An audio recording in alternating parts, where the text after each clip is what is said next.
High বন্ধুরা, চলে এসেছি। দেখো আমি মেকআপ করছি কারণ আজকে আমার বার্থডে। তো আমি সকাল থেকে সব কিছু করার পরে, কারণ তোমরা কিছু হলেও জানো আমার হাজব্যান্ড আর আমার দিদি কেউই এখানে থাকে না, তো আমি একাই থাকি। আমি গার্জেন এখন এই পরিবারে। সো এই দেখো আমি মেকআপ করছি একা একা সব কিছু করার পরে। তো আমার ভাই অ্যারেঞ্জ করেছিল বার্থডে সারপ্রাইজ দেওয়ার জন্য, আমাকে সারপ্রাইজ দিতে চেয়েছিল। খুব ভালো করে তো করেছে, সবাইকে ভাই বোনদের ডেকেছিল। মানে মেকআপ বলতে কি, হালকা একটু কাজল বললাম, একটু লিপস্টিক পরে চলে এসেছি সবার সামনে। এটা আমার মেজ দিয়ে আমি যে জামাটা পরেছে আমাকে গিফট করেছে, আর আমার ভাই বোন বাচ্চারা সব এসেছে। তো আমি সবাইকে বলতে পারিনি, তার জন্য সরি। তো যে কজন এসেছে তো তাদেরকে নিয়ে আমি আমার বার্থডে সেলিব্রেট করছি। বহু বছর পরে আমাকে এরকমভাবে কেউ সারপ্রাইজ দেয়নি। আমার মা দিত আর আমার ভাই দিল, তো আমি খুবই খুশি হয়েছি। হাজব্যান্ড আর আমার দিদি কাজের ফাঁকে একটু ভিডিও কল করেছিল ওরা বার্থডের সময়।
যিশু নাম যাবে গাড়ি বারে বারে, চির শান্তি জীবন।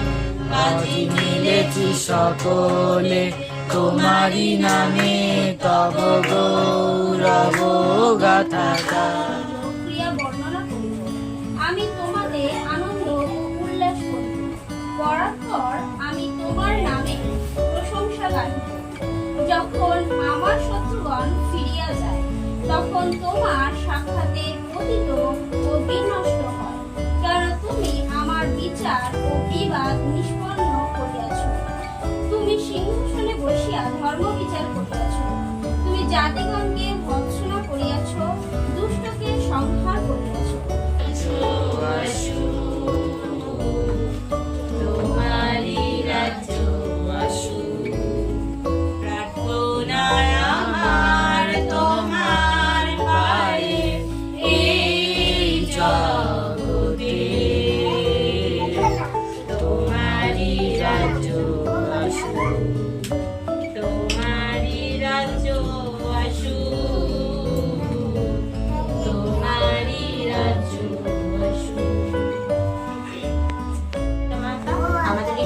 সে কথা তারা মনে রেখেছে এবং ধন্যবাদ দিয়েছে সর্বসময়। সেই জন্য আমাদেরও খুব ভালো লাগছে এই অনুষ্ঠানটায় আসতে পেরে।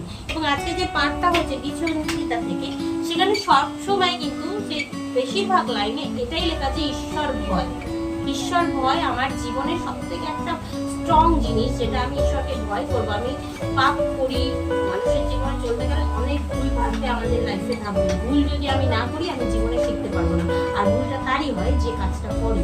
সুতরাং ভুল আমাদের হবে, আমরা অনেক পা পিছলে যাবে, কারণ এই জগৎটা হচ্ছে পিছলানোর একটা জায়গা। মারাত্মকভাবে আমাদের জন্য অনেক ফাঁদ তৈরি করা আছে এবং আমরা আমাদের অজান্তে সেই ফাঁদগুলোতে গিয়ে পা দিই এবং আমরা পিছলে পড়ি। সেখান থেকে আমাদের কি করতে হবে, প্রতিটা মুহূর্তে এটা আমাদের মাথায় রাখতে হবে যে আমরা এমন একজন ঈশ্বরকে আরাধনা করি যিনি আমাদের শত অপরাধ থাকা সত্ত্বেও আমাদের প্রতিটা সময় তার দিন বাপু প্রসারিত করে রেখেছে, আমাদেরকে ভালোবাসে।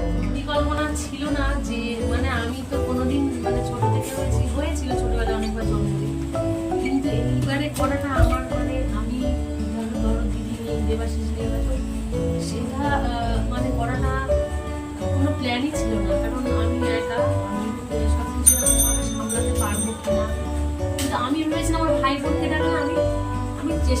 যে আমি সবাই মিলে আনন্দ করবো, যেহেতু আমার হাজবেন্ড নেই ওই দিনে আমি ওদেরকে নিয়ে আনন্দ করবো কাটাবো। কারণ আজকে যখন সকালে আমি উঠেছি আমার মনটা খুবই ব্যাকুল হয়েছিল, খুবই কষ্ট হচ্ছিল। কারণ এই দ্বিতীয় বছর হচ্ছে আমার বাবা, প্রথম বছর গেছে গত বছরে, এক বছর 1-2 মাস যখন তখন বাবা চলে গেছে, বাবা জন্ম হলো। এবার দ্বিতীয় বছর যে আমার বাবা মা কেউ নেই একসঙ্গে।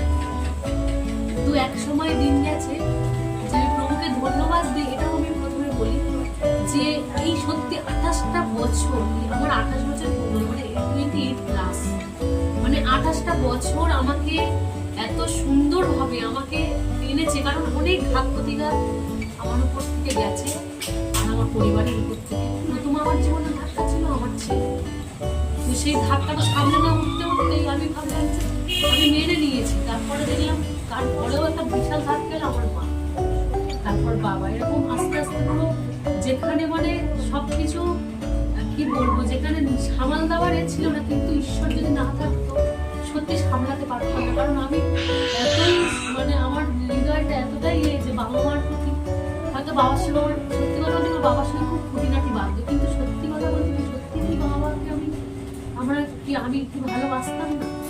এখন বুঝতে রিয়েলাইজ করি যে সত্যি বাবাকে ভালোবাসতাম বলেই অশান্তি হতো যে বাবা এখানে যেও না ওখানে যেও না, বারণ করতো। যাই হোক সেটা হয়ে গেছে।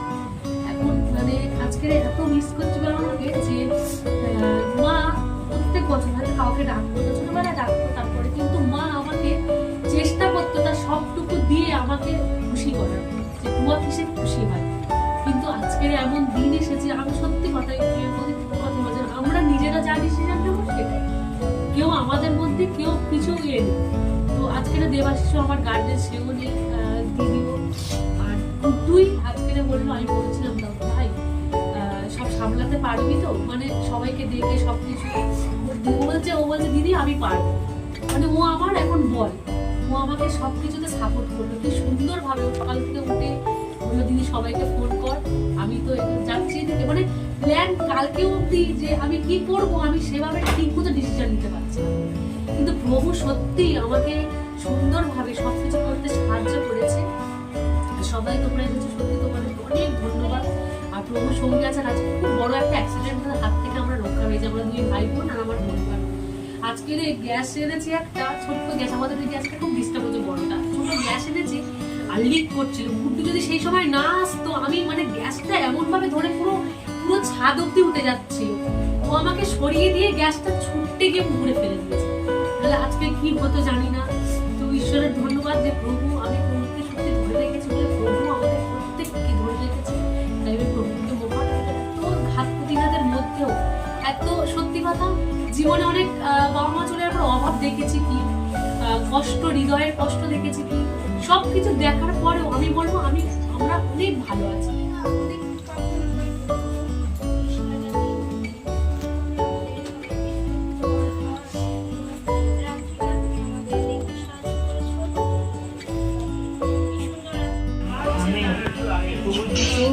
আমাদের যে আজকের দিনে একত্রিত হতে সাহায্য করেছে, সবাইকে আসতে সাহায্য করেছে, তার জন্য পিতার ধন্যবাদ দিই। আমাদের যে প্রার্থনায় তুমি সঙ্গে ছিলে তার জন্য ধন্যবাদ। যা এই যে আমরা যেগুলো আমরা শিখলাম, আজকে শুনলাম, সেগুলো আমরা চলার পথে বলার পথে যেন ব্যবহার করতে পারি পিতা। এবার যে আমরা এই কেক কাটবো, সেই সাথেও তুমি সঙ্গে সঙ্গে থাকবে পিতা। আমাদের প্রথম থেকে পিতা শেষ পর্যন্ত থাকবে।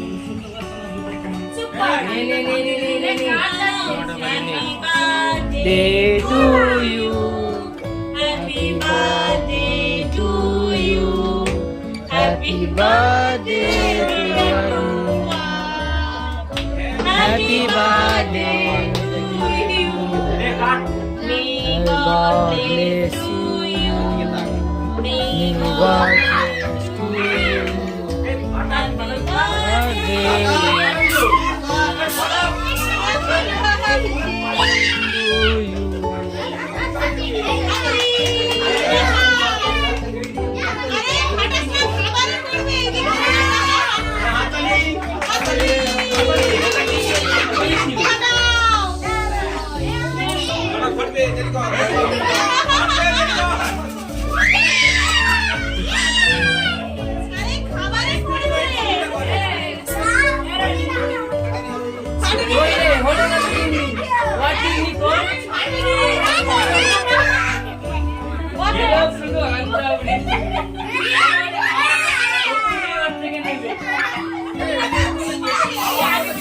না হলে এই দেখো এটা হয়নি কেন? এক মিনিট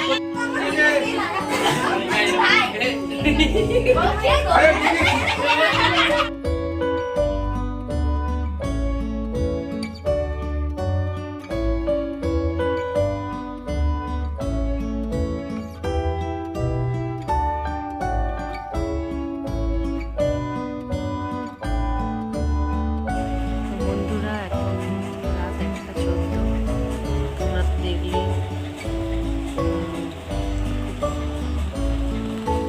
সবাই এসেছিল, ভাই বোনরা। মানে কোনো প্ল্যান ছিল না, প্রায় বলতে গেলে হঠাৎ করে এটা সবাই মিলে, বিশেষ করে আমার ভাই অ্যারেঞ্জ করেছে। কনফিউশনে ছিলাম, কিন্তু ভাই কনফিউশন ছিল না, ভাই বললো না। তো এখন 1:14, আমি সব গুছিয়ে নিই। আমি তো একা, মানে আমি একা সব কিছু, আমার একাই সব কিছু মানে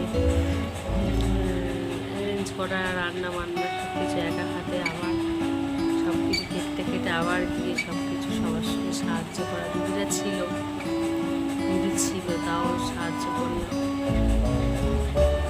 ওরা তো সব কিছু জানে না, তাই জন্য সাহায্য করতেছে, কোথায় কি আছে না আছে। তো রাত্রেবেলা আবার চলে এলাম, তোমাদের তো সারাদিন কিছু শেয়ার করতে পারিনি। তো আজকে খুব দুর্ঘটনার হাত থেকে বেঁচে গেছে। আমাদের গ্যাসটা খুব কম চলছে, বড় যে গ্যাসে রান্না করি। তো ভাই যে ছোট গ্যাস আর সিঙ্গেল গ্যাস 5 কেজির গ্যাস ভরে এনেছিল, তো ওতে হঠাৎ করে কি জানি আগুন ধরে গেছিলো।